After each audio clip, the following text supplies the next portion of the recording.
that why do we do prenatal care? We have a baby inside our stomach, like a bag, right? And we go to the hospital to prepare for the baby to be born. But when we want to die, we don't prepare for it. Huh? We don't believe there's death, Abi. So why are you not preparing for it? You are scared? You must be prepared. And the Bible has told you, you don't know the time nor the hour. So be what? Be prepared. Anything you are prepared for cannot overcome you. Anything you are prepared for cannot overcome you. That is what the black represents. So let's move on. I hope you understood what black stood for now. Yes, that's what black stood for. So now we are moving to gray. Who is going to help us with gray? Is anybody wearing? I think she's wearing something. Who? Who? Oh yeah, Gray, stand up now. Who is the person? Who is wearing gray? Is she wearing gray?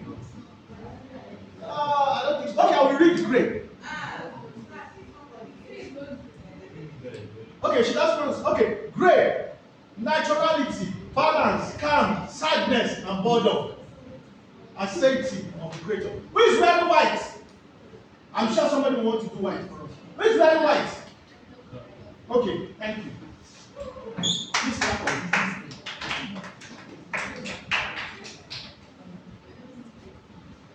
White, purity, cleanliness, simplicity, neutrality. Yes. And please, I want you to look at this so that you see we are going. Page 8 as well. Excellent. Yes. So guys, now I want you to look at this. For white, we have purity, cleanliness, simplicity, and neutrality. Guys, listen to this. Neutrality is associated to what is white. So now you see why Alabra churches, for those of you who are Nigerians, now you see why Alabra churches were mostly white. It's because of the neutral nature, because they know that evil and death is the tool of what? The Creator.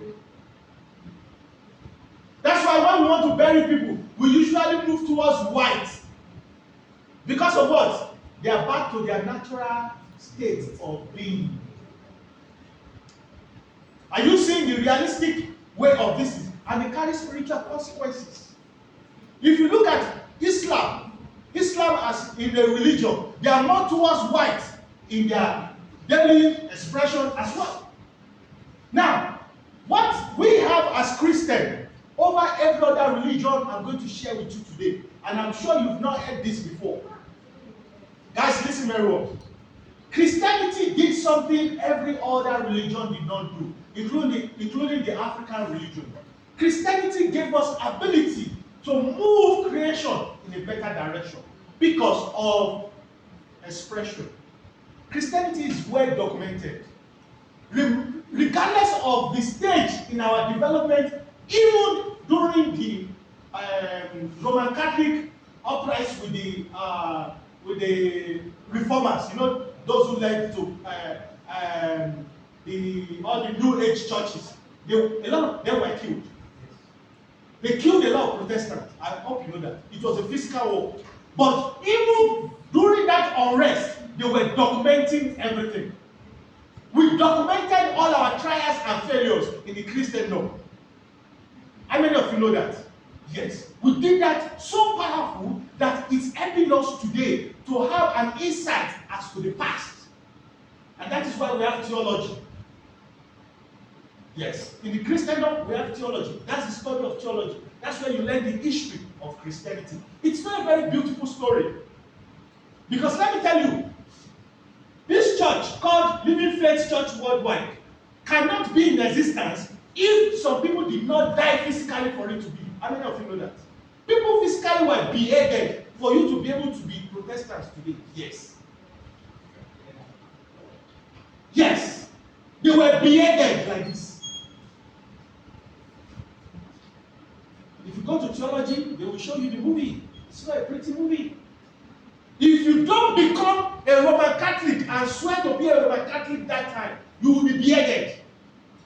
People physically fought to become reformers, Protestants that we have today. All all the churches like Baptist, Redeemed, Living Faith Church, even Anglican Church, all those ones, they are those who broke away from the Roman Catholic, including the Church of England.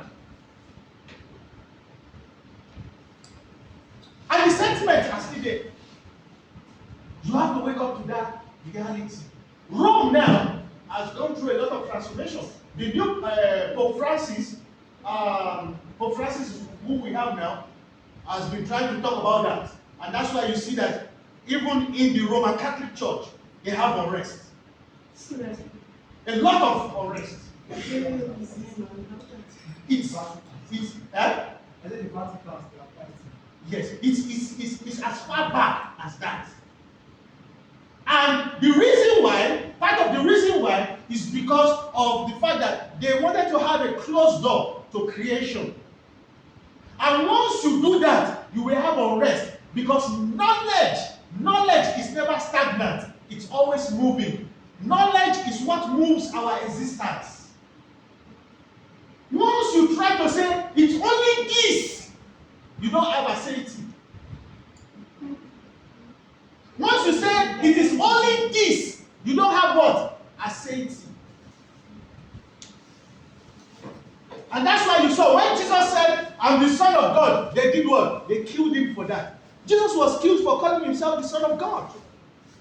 Even though he was right, he was correct. But they killed him for that. But guess what? Everybody who killed him, today we don't mention their name. And let me tell you, before you move from here to the next block there, you will have at least 10 people call that name Jesus. That's the first programming language that everybody is still making money from. As a matter of fact, the Jesus industry is the number one, the most wealthiest industry in the world. How many of you agree?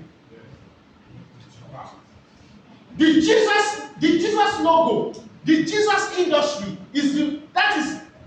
if we say we have to say this is the if I'm Christopher, for example, my English name is Christopher. So if they say, let's bring the person who has rights to come and collect all of Jesus's wealth, and they bring me, you can imagine how much I'm controlling.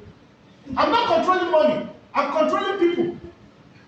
Because I can go to any church and say, you are using my father's name, give me my money. Yes, it's a reality. Beyonce will come here, Jay-Z will come here, Sonny Ade will come here, Davido will come here. If you play their music and say, give me money, you are playing my music. Am I wrong? If you watch a Hollywood movie now, if you go to the theater, are you not paying to look at it? If you download it, are you not paying? But why is Jesus so free? Yet it's the most Jesus industry employed more people than all the industries together. In Nigeria alone, we have more churches than schools. How many of you agree? My sister in Tanzania, you are laughing. Is that how it is in Tanzania? But in Nigeria, if you get out of this company, practically 2 out of every house has a church inside their house. Yeah? Redeemed. It's not only redeemed. It's not only redeemed. No. It's not. See, it has affected the Islamic faith. That even the Islamic faith in Nigeria are doing service on Sunday. Yes. How many of you know that? Because there are people who are going to church On Sundays. Yeah. So they say, oh boy, we have to change the thing though. The thing is on Sundays now, people are going to mosque. Mosques are opening on Sundays because they don't want their people to go to church. So my sister from Tanzania, I know you want to feature into. Now you see, you can study the case of, if you want to study spirituality, study Nigeria. He's laughing. But Nigeria has the largest, listen, Nigeria has the largest churches, the highest number of churchgoers in the world. If you want to study spirituality, study Nigeria. You can't study Vatican, study Nigeria. Yes, that's our reality. Now let's now go into our practical, and the practical will be very interesting. Guys, please, the practical will be very interesting. So what we've done, let me just summarize it, is that we now know that color can shape our intelligence, can affect our emotion, can help us to communicate without saying a word. Color can also help us command time and space. Color can also help us create spiritual communications with friends and families. So we have to have caution as to what to use and what not to use when it comes to color in our behaviors, in our design, in our creativity, and also in our spirituality. I'm Oluwole Aboyade, and until next time, stay well and stay blessed. So let's go into the practical. Thank you.